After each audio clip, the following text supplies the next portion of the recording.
कोरापुट जिला लक्ष्मीपुर ब्लॉक रे कार्यरत अतिरिक्त शिक्षा अधिकारी मानस कुमार मुखर्जी आज निज चाकरी जीवन अवसर ग्रहण करिसेंती। एने लक्ष्मीपुर ब्लॉक प्राथमिक शिक्षक संघ तरफ पुष्पगुच्छ सह उपढौकन्य देई संबर्धना ज्ञापन करा जायथिला।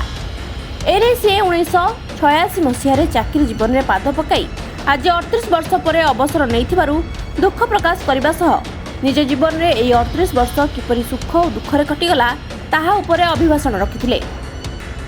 श्रीयुक्त मुखर्जी जड़े शांत सरल व्यक्तित्व होइतिबारु अनेक शिक्षक शिक्षयित्री माने तांकर एही अवसरकालीन सभारे निज निज मंतव्य परिप्रकाश करथिले।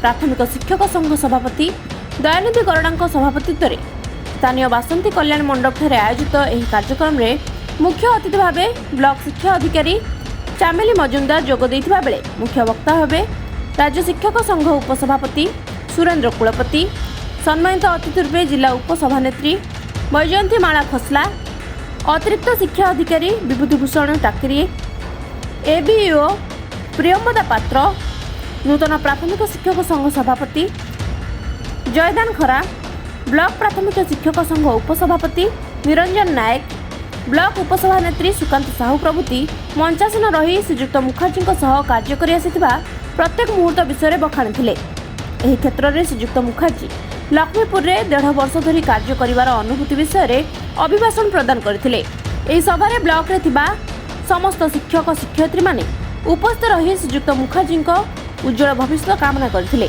एही कार्यक्रम को ब्लॉक प्राथमिक शिक्षक संघ संपादक त्रिनाथ महापात्र परिचालना करथिबा बेले बड़नेरका प्राथमिक विद्यालयर प्रधान शिक्षक विजय कुमार पाणिग्राही मंच परिचालना करथिले। एथिरे शिक्षक संघर समस्त सदस्य साहाय्य करथिले। लक्ष्मीपुर प्रमोद जेना रिपोर्ट, रिपब्लिक ओडिशा।